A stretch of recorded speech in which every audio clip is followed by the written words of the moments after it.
Hello, everybody, and welcome, and thank you for joining us this evening for this month's edition of the Sustainability Series. My name is Aaron Rosenblum.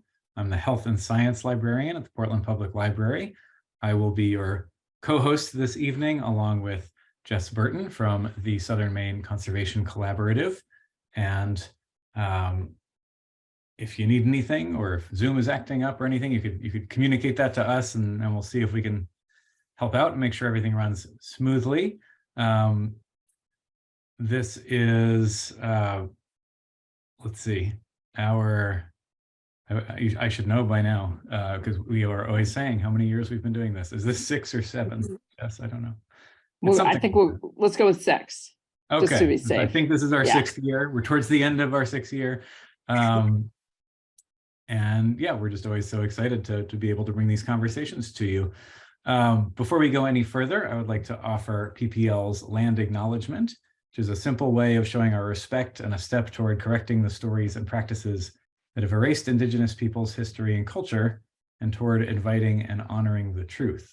So Portland Public Library would like to acknowledge that the land on which we gather is the occupied and unceded territory of the Wabanaki, the people of the place where the sun first looks our way, who have stewarded this land throughout the generations.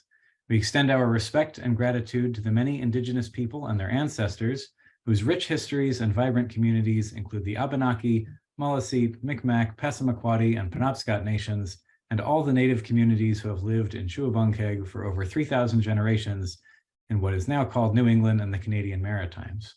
We thank them for their strength and resilience in protecting this land, and aspire to uphold our responsibilities according to their example. So, with that said, just one other thing I'll add, which is that we'll have a discussion and Q&A after the presentation, but meanwhile, all throughout the presentation, you can feel free to drop your questions into the chat or using Zoom's little Q&A button, and we'll get to as many as we have time for after the presentation. And with that, I will hand it to Jess Burton to introduce our speaker.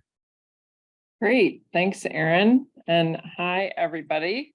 I have the honor of introducing our guest speaker. Rakel Tanibajeva is from New York City, and she is currently an environmental studies major at Yale University. She does many things and has been involved in New York Fashion Week. She's been involved with Housing Works and Goodwill, and she was a lecturer for several organizations. And in 2021, her urban green proposal to the New Haven Parking Authority was published in the New Haven Independent. Rakel is also the founder and director of Lots of Berries, an environmental design company tackling the massive textile waste and human rights issues perpetuated by the fashion industry. Her entrepreneurial and environmental fashion endeavors have been featured in several media outlets and publications, including Forbes, New York Weekly, and Yale Daily News. Rakel specializes in designing and producing unique upcycled pieces that help her clients look, feel, and do good for the environment, themselves, and others. Lots of Berries, or LOB, is currently undergoing a transition to be a pioneer in the emerging textile biotech space, and is onboarding a material scientist and biologist. I'm especially excited to host Rakel here because I also grew up in New York City and met Rakel through the school that we went to. We went to the same high school, and she reached out to me through our sort of little alumni network or whatever, and we connected and had a conversation, and here we are. So I'm super excited that this has come together. So thank you so much, Rakel, for being here. And now the floor is yours. No, thank you. Yes, we love networking. So please, everyone, don't hesitate to reach out. So ciao, lovelies. Thank you for taking the time out of your day to join in or log in, if you will. I hope that you'll have a good time over the next couple hours or so and learn something new. Thank you for that lovely introduction, Jess and Aaron. To reiterate, my name is Rakel Tanibajeva, and as I'm sure was the case for at least some of you, my introduction to environmental issues began with a documentary, specifically Food Inc., a documentary about slaughterhouses and the meat industry in general. After watching it, 10-year-old me promptly became a vegetarian, and that day, an environmentalist was born. So the experience to which I'm speaking with you today is as an environmentalist and active member of the fashion industry who has spent the past couple years providing platforms for other eco-conscious creatives and working with companies to better their environmental impact. But it also has led me to reconsider and further educate myself on my own established notions regarding the current system, its effects on the environment and beings inhabiting it. So today, I'm going to share what I've learned with you all. You'll be learning what fast fashion, high fashion, and sustainable fashion are, a bit about the history and of how the industries came to be, why fast and high fashion industries are bad for garment or clothing workers involved, as well as the environment, with a specific look at the animal industry, what a more sustainable fashion industry would look like, and how all of you can help make that change happen. So why does this matter? Almost everyone on this planet buys and wears clothes. And if we don't, we know someone that does. So this is a topic that affects us all. Fashion is one of the most globalized industries in terms of design, chain of production, and sales. Fast fashion is currently the dominant business model in the fashion industry. So it's understandable that it's the second largest global polluter below the oil industry, the last time I checked. A fact that in my experience is severely undiscussed. So thank you. Just beat me to the gun. Next slide. What is fast fashion? Fast fashion is clothing that is inexpensive in price and quality of material. And the fast of fast fashion refers to the pace at which retailers move designs from fashion shows and exhibits to stores in order to satisfy constant consumer demand and style changes, which is why you may notice that fashion trends seem to change all the time. However, although the cheaper prices makes it more accessible, it has also brought about a rise of environmental and social justice violations that are perpetuated throughout the entire life cycle of a fast fashion garment. Due to this incessant demand, along with the rise of globalization and the growth of our global economy, supply chains have shifted the sourcing and manufacturing internationally rather than locally as it used to be. But we'll get to that later. As a result, most of the fast fashion production processes occur in low and middle income countries. I'll be referring to these as LMICs for short, which they're areas with cheaper labor in order for these clothing companies to maintain low clothing prices while racking up a profit. Fast fashion companies include Forever 21, H&M, Zara, Urban Outfitters, Shein, Fashion Nova, Gap, it goes on and on. The list seems endless. Next slide, please. Thank you. So in this section, I'll talk about how fast fashion emerged and grew to command the industry today. I know what you guys are thinking, ugh, a history lesson, but don't worry, you do not have to memorize any of this. There's no pop quiz at the end, and hopefully you'll find it interesting. So sit back and relax, maybe grab a snack or something.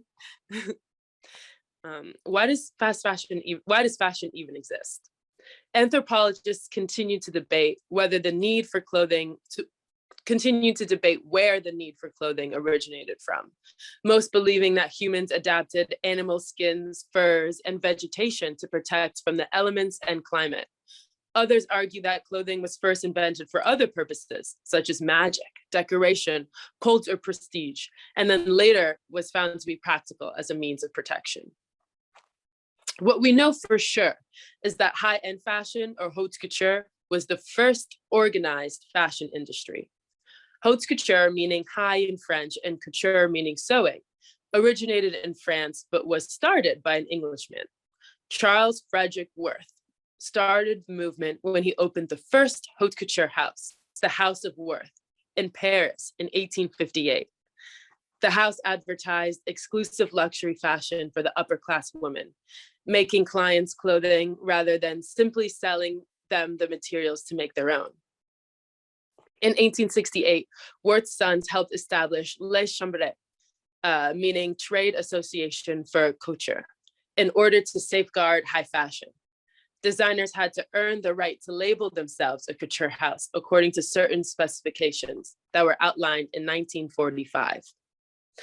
High fashion, or haute couture, is contrasting to high fashion in that it is essentially expensive and exclusive clothing that utilizes high quality, long-lasting materials. Due to the delay of clothing disposal caused by the use of these higher quality materials, as well as the industry's slighter, better working conditions, high fashion is generally more ethical than fast fashion. However, as we can see from the third haute couture house rule, each season, the haute couture house, and this is a quote, each season, the haute couture house must present a collection of at least 35 runs with both daytime and evening wear to the Paris press. End quote. That from the beginning, there was an established culture of constant new production. Speaking of those rules, although the official haute couture label requires companies to meet certain qualifications, those qualifications definitely do not guarantee ethical practices. Therefore, compared to sustainable fashion, high fashion is still unethical due to the substandard treatment of garment workers and the environment, and it's linked to the animal product industry. Now let's get to fast fashion. The system of fast fashion emerged during the Industrial Revolution, a period where global innovation and industrialization, where the cycle of fashion accelerated, especially in the US.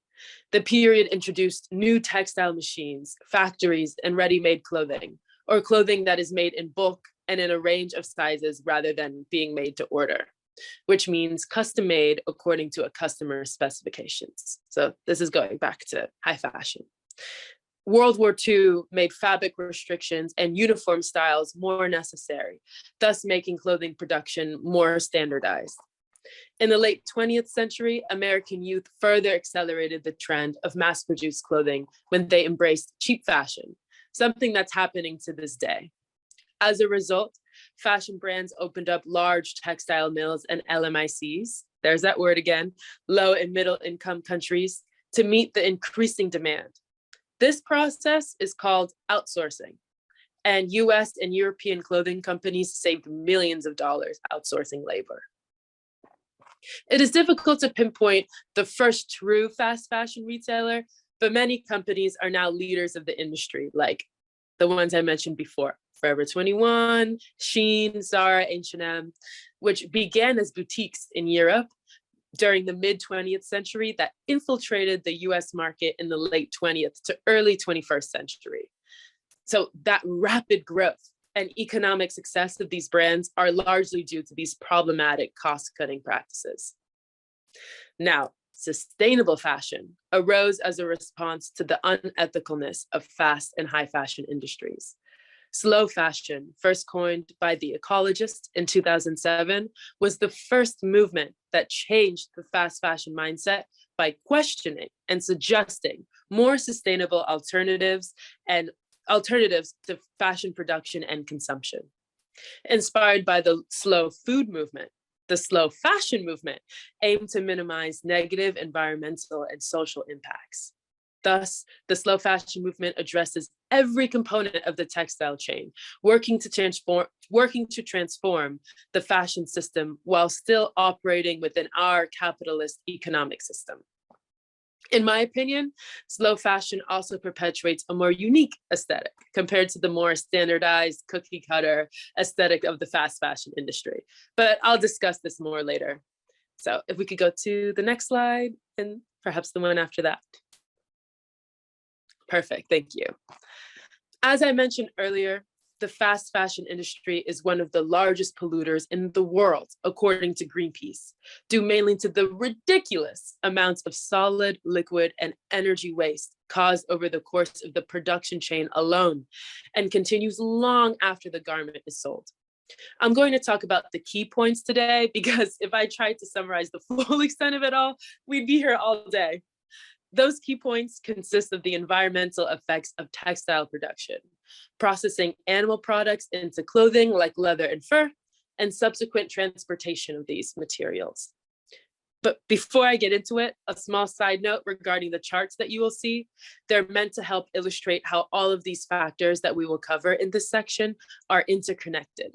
And the dotted lines are new information. Waste and pollution. Clothing production emits mainly two kinds of waste that pollutes the environment surrounding textile factories: solid waste, or fabric scraps, and liquid waste, or wastewater. Wastewater consists of chemical pollutants generally coming from the weaving and dyeing process, mainly which are highly toxic, such as NPEs like anemones and phthalates. Wastewater pollutes local bodies of water surrounding the textile structures that eventually flow into river streams and larger bodies of water, damaging the ecosystems living inside of them and the people that live off these ecosystems. Speaking of water, the industry exploits vast amounts of it in the production and manufacturing process, turning most of it into wastewater. According to the Bureau of Reclamation, as of 2020, only 0.5% of Earth's fresh water is available, which is extremely alarming, especially considering that the fashion industry uses only fresh water in its production. For instance, the cultivation of cotton alone accounts for 2.6 of global water use. That's huge. The production of cotton, the most widely used fiber in fashion, employs an abundance or a large amount of fertilizers and pesticides that pollute groundwater, air, and soil. Cotton accounts for a quarter of all the pesticides used in the United States, and the US itself is the largest exporter of cotton in the world, according to the USDA. The high production of cotton at low prices helps drive this globalization of fast fashion. Most stages of production also emit a lot of energy and greenhouse gases, like nitrogen oxides and carbon dioxide. For those who don't know, greenhouse gases are gases that cause the greenhouse effect, a process that occurs when energy from a planet's sun goes through its atmosphere and warms the planet's surface. But the atmosphere prevents the heat from returning directly to space, resulting in a warmer planet. Greenhouse gases have far-ranging environmental and health effects. They cause climate change by trapping heat, and they also contribute to respiratory disease from smog and air pollution. Extreme weather, food supply disruptions, and increased wildfires are other effects of climate change caused by greenhouse gases. Specifically, according to the EPA, or the Environmental Protection Agency, excess nitrogen in the atmosphere can produce pollutants such as ammonia and ozone, which can impair our ability to breathe, limit visibility, and alter plant growth. When excessive nitrogen comes back to Earth from the atmosphere, it can harm the health of forests, soils, and water systems. Manufacturing polyester, another widely used fiber, as well as other synthetic fabrics, does this, as making polyester requires a lot of energy, or large amounts of crude oils because it's made from petroleum, and thus releases a lot of greenhouse gases. For instance, in 2015, polyester emitted 282 billion tons of carbon dioxide, triple that of cotton. The transportation sector is also a huge toxic gas emitter. As published in the Journal of Environmental Science and Technology, between 18 and 30% of global emissions of nitrogen oxides are produced by commercial ships. Another alarming statistic is that a mere 15 cargo ships emit the same amount of pollutants as 670 million cars. Imagine that. The last step in the process, I'll give you guys the time to take that all in. So the last step in the process, textile waste, is, as you guessed it, also a polluter. Clothing that is not sent directly to landfills is exported overseas to be graded or sorted, categorized, and rebaled by low-wage workers and LMICs and resold. Around 500,000 tons of clothing are exported abroad from the United States, and the clothing not sold there becomes solid waste that soils the parks, greenways, and rivers of where they end up. And LMICs lacking adequate municipal waste systems, such solid waste pollution essentially transforms these entire areas into landfills. The clothing that decomposes in these landfills can take up to 2 centuries to fully do so, and releases methane while it does, a harmful greenhouse gas that we covered earlier. If we could go to the next slide, please. Thank you. Let's now focus on the damage that the use of fur and leather has on the environment.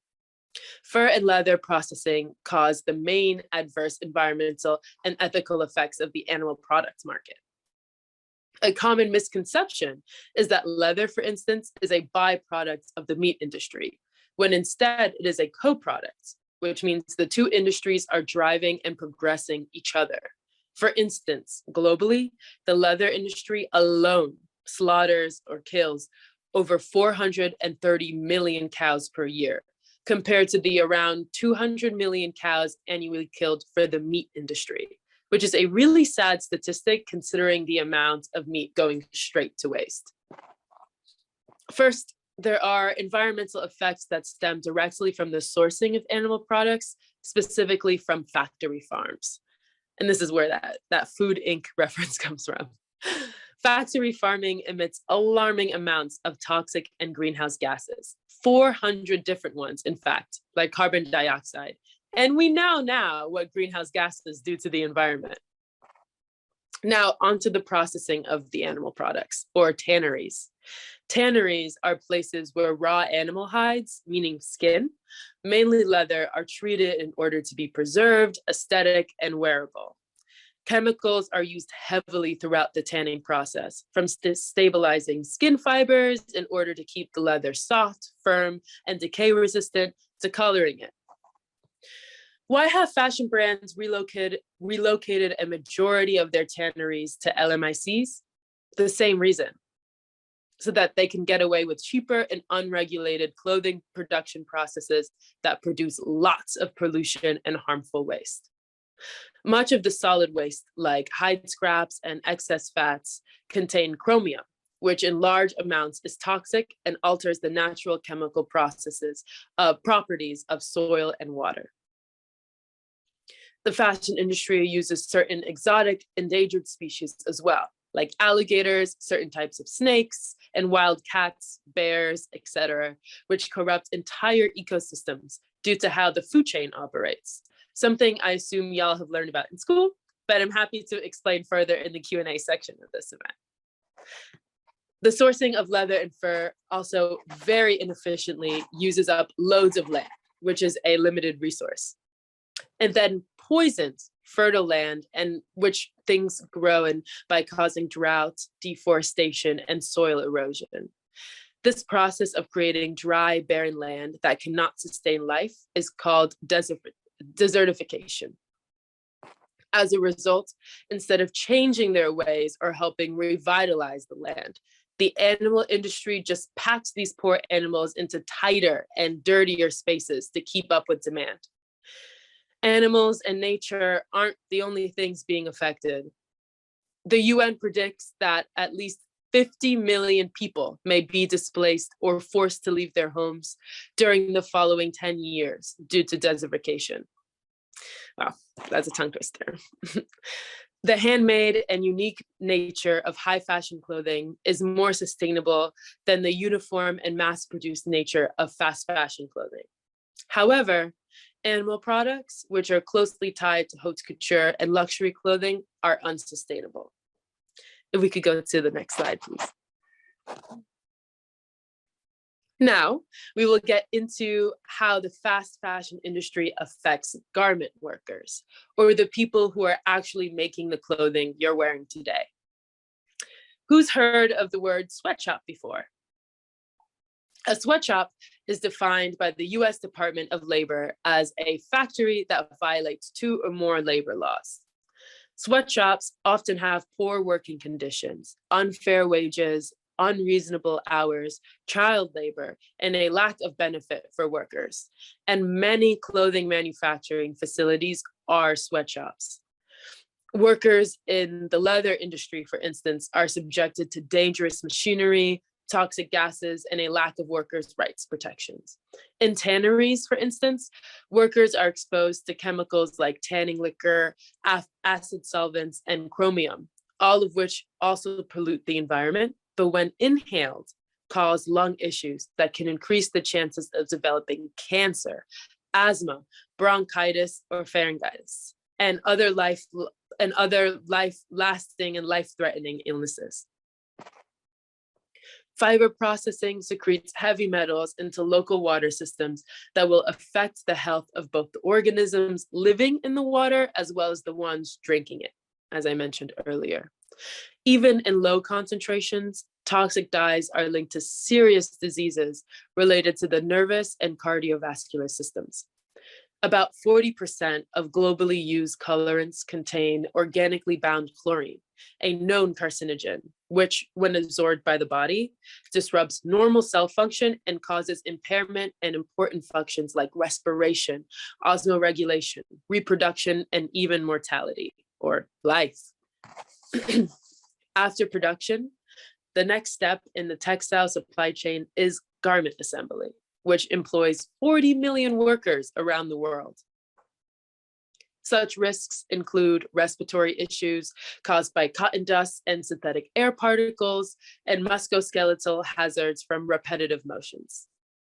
Reported life-threatening issues occur in LMICs include lung disease and cancer, damage to endocrine function, and adverse reproductive and fetal outcomes, accidental injuries, and death. As all this work is done mostly in LMICs, and workers there lack laws and regulations that protect their well-being, so they're forced to suffer the consequences of chemical exposure. The health standards that lead to textile labor unions in the UK and US in the early 20th century, something that you may have all learned in school, have now shifted onto LMIC work settings. For instance, you may have heard of the Triangle Shirtwaist Factory fire of 1911, which was one of the deadliest industrial disasters in the history of the US, killing 146 workers due to the unsafe regulations those poor women were subject to. That event brought about more safety standards in American workplaces, but that is not the case for outsourced labor in LMICs. For instance, the 2012 factory fire in Bangladesh killed 117 people and injured 200. And the next year, the Dhaka garment factory, also referred to as Rana Plaza, collapsed in Bangladesh with a death toll of at least 1,134 workers. Unlike the Triangle Shirtwaist Factory fire, the disasters in Bangladesh have definitely not changed safety standards for workers in LMICs. Let's consider how much people are getting paid to risk their lives in the workplace. Approximately 85% of garment workers do not earn the minimum wage and are instead paid a piece rate of between 2 to 6 cents per piece. For the standard 14 to 16 hour workdays, the garment workers receive monthly salaries as low as $26 and are not paid overtime. A lot of clothing that garment workers risk their lives for are thrown out, and that causes health issues for them, or rather everywhere that there's a textile landfill as well. Textiles that decompose in landfills cause a multitude of long-term health problems, from the aforementioned methane secretion, including cardiovascular, respiratory, and neurological problems, development of epilepsy, pneumonia, claustrophobia and heart problems, and memory loss and depression. The list just goes on. You may think that expensive clothing made in Europe, a higher income continent, would mean that luxury brand garment workers in these European nations would be paid more and treated more ethically than LMICs. However, as I mentioned earlier, the reality proves that the price tag or quality of material does not guarantee ethical practices. High fashion garment workers are still paid poorly, comparatively even less than LMIC garment workers, and working conditions of many high fashion garment factories are also below par. For instance, although the pay of a garment worker in Italy would be physically higher than one in Bangladesh, the living cost is also higher in Italy, which means, the amount that it costs to pay rent and for food. And thus the wages are still too low and the working conditions are still not ideal. I'm sure you've all heard of but the industry creates jobs argument. Although we can focus on the benefit of there being jobs or blame the politics and the infrastructure of the LMIC, the reality is that there are easy and cheap things that higher income countries like America can do to raise the standard and make conditions more ethical while still making a huge profit. And so, despite the fact that LMICs produce an estimated 90% of the world's clothing, the poor standards demonstrate a blatant and unacceptable disregard for human life. Every step of the fast fashion operation cycle is fraught with harms upon environmental and human well-being, heavily suggesting that although highly profitable for the select few, the industry cannot last for long, or in other words, is not sustainable. The environment cannot continue to sustain the amount and rate of pollution and waste production, which will have imminent, intimate, and irreversible repercussions without the reinforcement of drastic changes to the industry.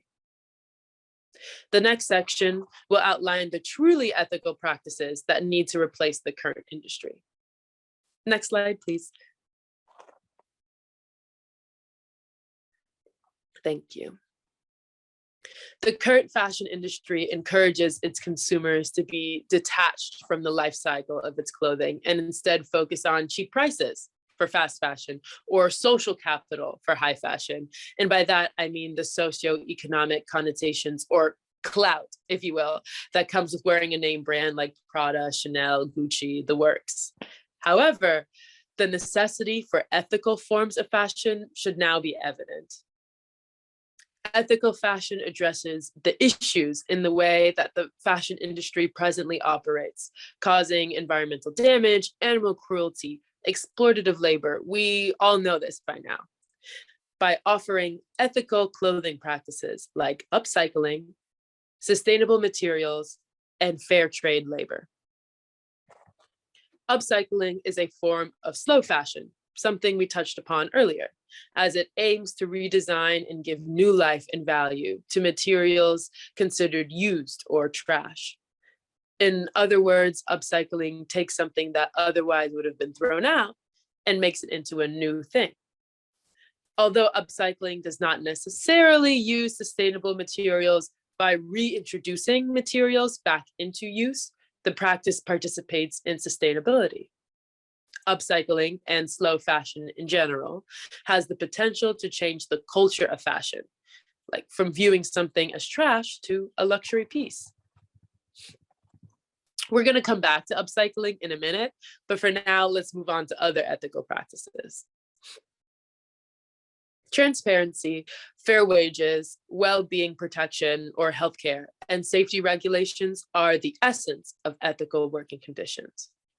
In order to prove the transparency of their working conditions and manufacturing processes, sustainable brands can certify themselves through evaluation organizations, including the National Council of Textiles, Fair Trade America, Fair Wear Foundation, Ethical Trading Initiative, and/or Certified B Corporation.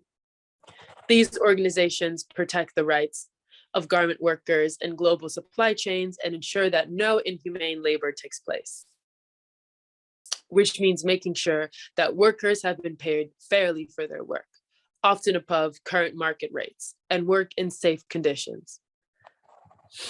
As alluded to in the history section of sustainable fashion, the practices that constitute the industry are mainly the use of sustainable material and the reuse of existing materials. To elaborate on the former, there are several sustainable fibers in the market. The sustainability of a fiber referring to its capacity to last a long time while simultaneously reducing environmental pollution, natural resource exploitation, and mistreatment of people. Sustainable fibers include general, natural, cellulosic, and protein fibers like rayon fibers, are all made in a circular production cycle that recycles almost all components used in the development process. Rayon is a natural-based material that is made from a cellulose obtained from wood pulp or cotton. It's a low-cost, biodegradable, and convenient fiber to work with and lends itself to diverse uses. There are several grades of rayon that can imitate the look and texture of other natural fibers, such as cotton, linen, and silk. There are also sustainable animal product alternatives or biomaterials, including synthetic wool made from hemp and coconut fibers called waka, and leather made from pineapple leaves called pianatex. Biomaterials is actually something that I do with my fashion company, Lots of Berries, shameless plug. I'll tell you a bit more about it in a second, but we're actually currently transitioning into making products out of mycelium, or the root structure of mushroom spores, to make completely biodegradable products and help transform this fashion industry. Sustainable materials, sustainable textiles can easily completely replace the current textile production. So hope is not lost and change is very possible. Almost all, an estimated 97% of fabrics in the current industry are new resources that will just contribute to textile waste. As I discussed, upcycled clothing both facilitates a smooth transition into sustainable fiber production while also dealing with these largely unsustainable textiles. This is also something that I do with LOB, which currently operates as an entirely upcycled brand that transforms high quality fabrics that otherwise would have been discarded into unique pieces that can be worn over lifetimes. Closing the life cycle of the fabric, if you will. While sustainable fashion brands like mine compete and operate within the existing economic model / market, they simultaneously disrupt and transform it. LOB Fashion, as well as many other sustainable brands that exist today, stimulate conscious consumerism, which is key in transforming and replacing the current system. In that light, you don't have to create a new eco fabric or own your own company to make a difference. In fact, you have great power to influence the market as a consumer, someone who buys things and thus stimulates the economy.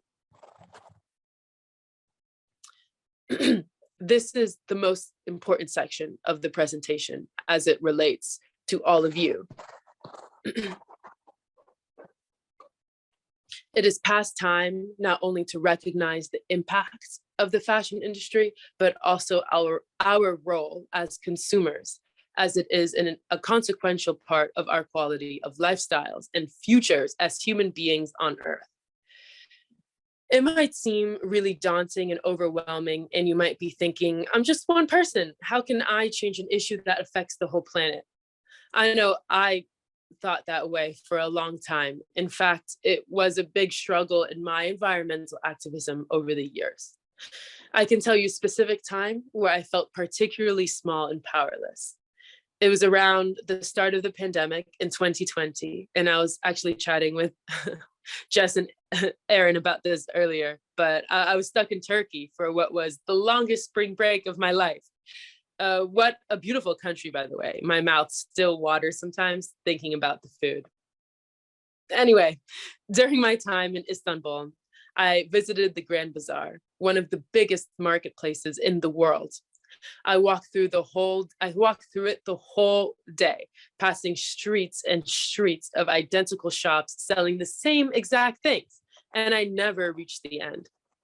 Being surrounded by that sheer mass of mass production was at first overwhelming, then concerning, because of everything I talked about today. And then discouraging because of how was I going to do something to fix all of this?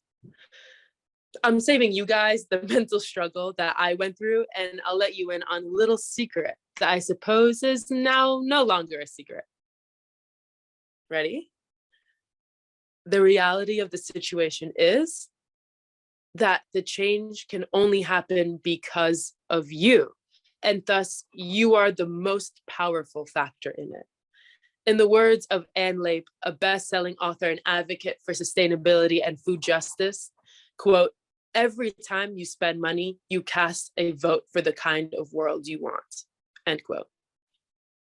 As consumers, especially as consumers in one of the highest income countries in the world, depending on where you are, and as possible creatives as well, we all have the power to either intensify the problem, unethical fashion, or the solution, sustainable fashion. So how do we do this? The first thing I would recommend as a consumer is know more about the topic. So y'all are already on the right track. This includes being aware of greenwashing and critically assessing company standards of ethical practices. Next slide, please. Thank you. In the face of a societal shift towards environmental and social consciousness, which is a really good thing, high and fast fashion companies are forced to look like they're adhering to and maintain relevance, or not be canceled, if you will.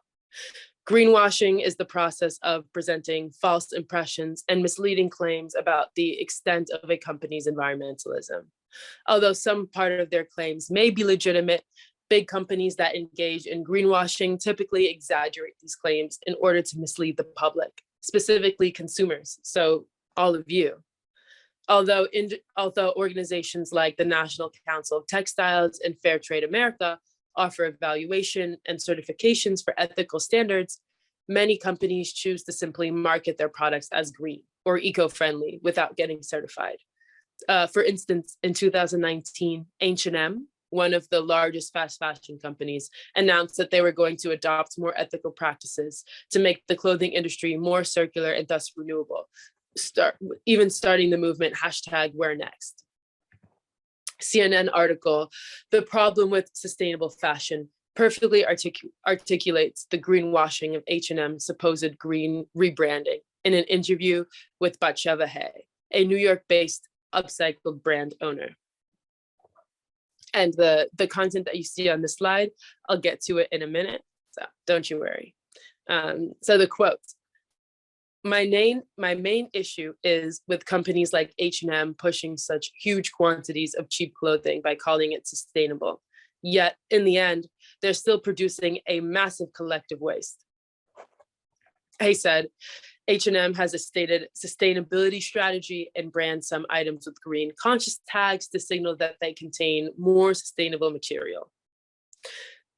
Do drop in the chat if you've ever seen these, by the way, I'm curious. Hay continued, the focus should really be on buying less and wearing what you own over and over again, rather than buying too much cheap disposable clothing.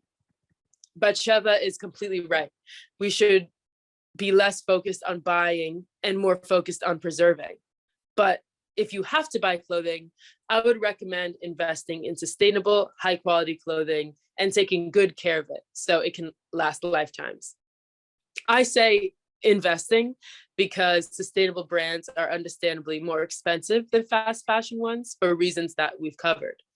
Therefore, although perhaps more affordable shopping trip option, another perhaps more affordable shopping trip option, and something that I highly recommend to start off your sustainable journey with, is vintage or secondhand clothing, or thrift stores, which are a great place to shop because they stimulate a circular economy of clothing instead of the typical linear one.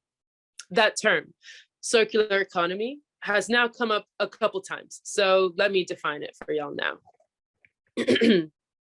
Excuse me. In a linear economy, raw natural resources are taken, transformed into products, and then disposed of. On the contrary, a circular economy model aims to close the gap between the production and natural ecosystem lifestyles on which humans ultimately depend on. It's essentially an effort to continue the life cycle as long as possible. Thrift stores are also a lot of fun, especially if you bring a loved one. I personally adore going thrifting with friends and picking out, and for myself, but picking out clothing for one another, doing little runways down the clothing rack aisles, and as I said, I love going by myself too.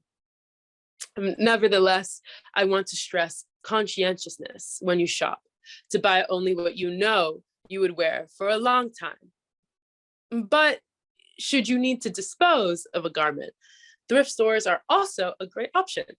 You know what they say about one man's trash and another man's treasure. Now, getting to the content on this slide.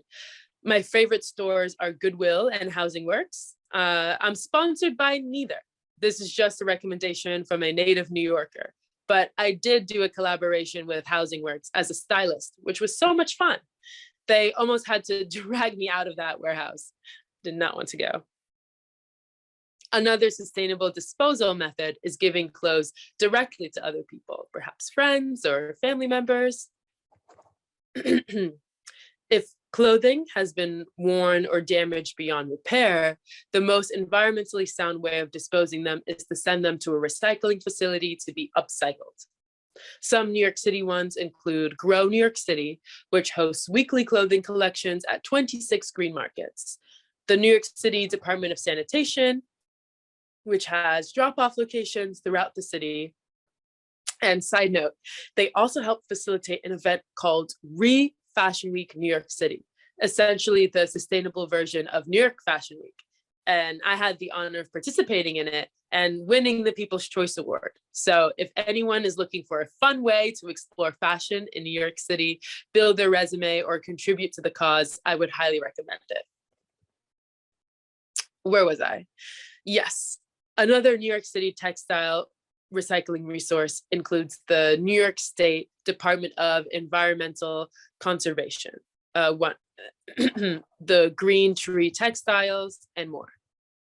However, you can also do your own upcycling, a process that's very easy, affordable, and really fun once you have the basics of sewing and patching down. I might be leading a upcycling workshop at Yale in the future, so please stay tuned and shoot me a message if that's something that interests you. I'll have my contact at the end of the slide. And last but not least, spread the word. A problem can't be fixed if people don't even know that the problem exists, which is another way of saying that education is the first step of change. So please tell your family, friends, enemies, etc., what you learned today.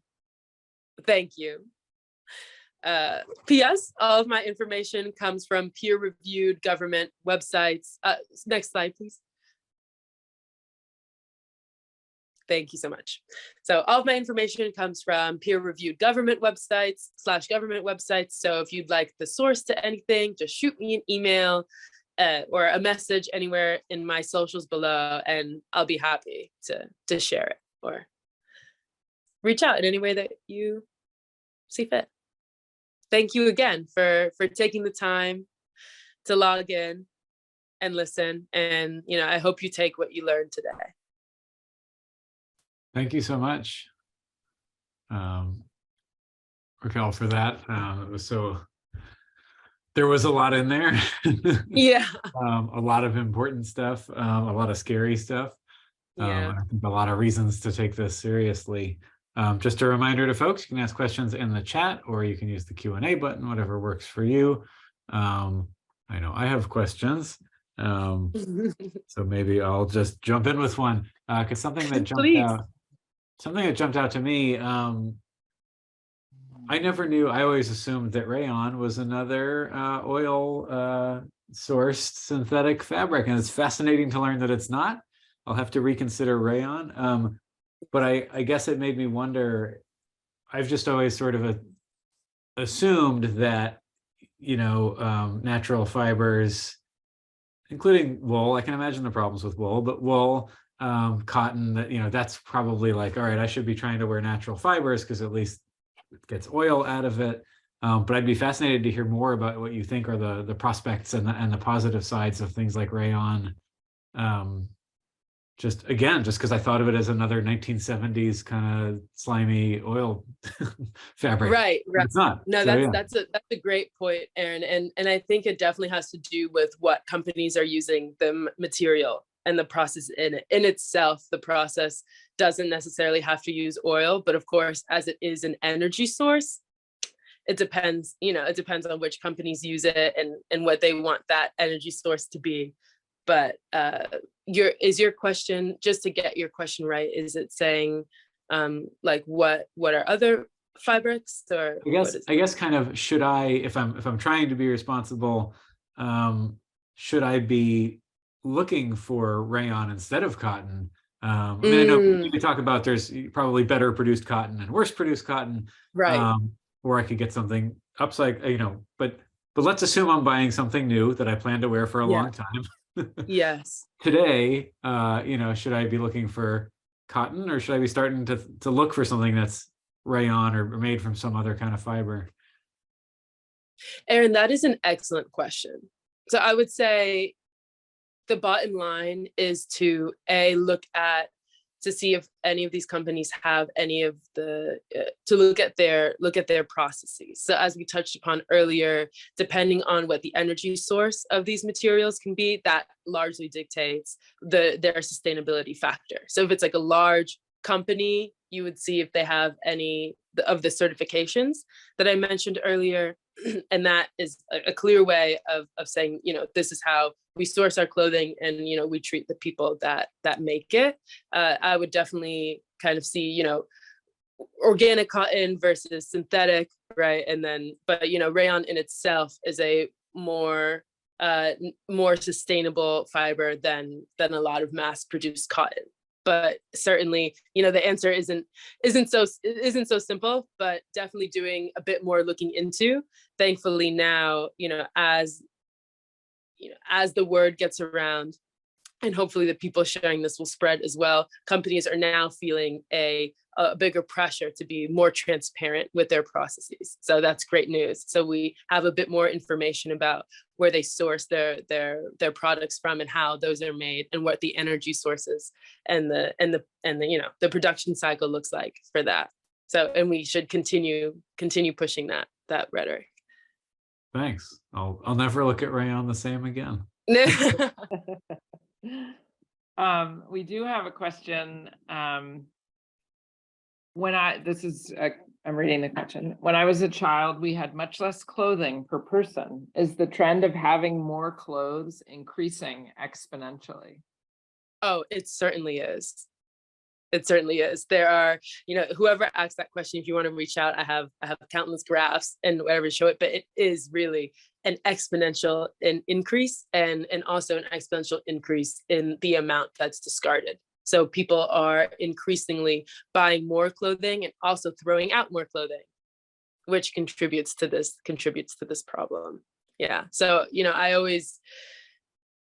I think that we certainly were more sustainable in the past, in the sense that, people generally owned less clothing and took care of that clothing for longer and kept it in their closets for longer. And that is just an inherent prospect of sustainability, is that longevity, right? Like, how long are you keeping that product alive? Its life cycle, if you will. Yeah, that makes sense for sure. All right, I have a follow-up question to that, if I may. Yes, please. So I appreciated seeing the resources for New York, and it inspires me to think about what we might be able to do with it here. Do you have a sense if there are, if it's a government, if states or city, like Department of Sanitation, or if in general this is a thing that is being talked about at a higher level around fiber recycling or composting or something sort of to manage that? all of right. it. That's a great question, Jess. Yeah, I referenced New York City, that just because it's my hometown, that's what I'm like intimately, what I intimately, am related to and know about. But I do think it's becoming a larger discussion, and I'm interested in seeing. I don't know if anyone perhaps in the chat has heard or like seen anything about this, but I'm interested in seeing and looking into, Portland as well. And I'm not sure if, with the conservation agency, if you guys know of anything happening in the textile space surrounding this. Really curious about that. No, I don't. But this is just a really interesting, aspect that I hadn't really thought about. And when you hear about it on such a large scale, just thinking about it in terms of a need, and I'm interested to check it out. So I will do some research about that. Just doing a cursory, because I had a couple of resources, but I didn't want to put them officially in the presentation, without really looking into it. But there are a couple, off the bat that I saw in Portland. So there is the Pioneer Wiping Cloth. Their number is 503-226-6057, and you can call them to directly recycle unwanted clothing in Portland, which is awesome. It's part of the Blanchett House. And there's also Portland Textile Recycling. Their number is 817-946-5655. So those are two that I saw, but I didn't call, so I didn't want to. That's great. No, that's great. I'm abroad, so I couldn't. But yeah, you've got a few complications. Yeah. But there are a couple, so it's so lovely to see that being spread. Yeah. I had another question, kind of again back to just sort of selecting. I am a thrifter as well, and I try to make things last. So this isn't always me, but I'm just thinking of sort of somebody buying something new.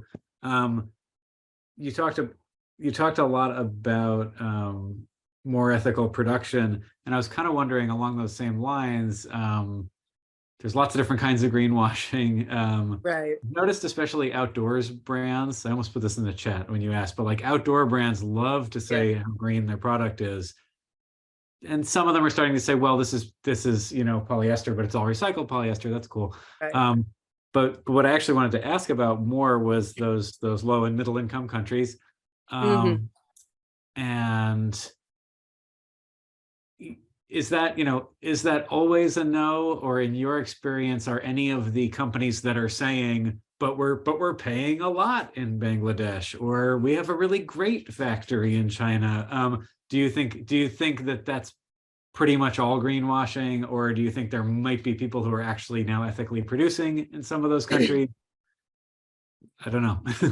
Yeah, I think that's a great question. And a large part of, this ties into one of the questions you asked earlier, Aaron, about Rayon. I think that, a lot of times you need to do a bit more looking into in terms of like the backstory. So to see if they have any certifications, like the fair trade ones that I discussed. With those, you can feel more assured that they're doing a good job with that. I know, off the top of my head, one of the bigger companies that are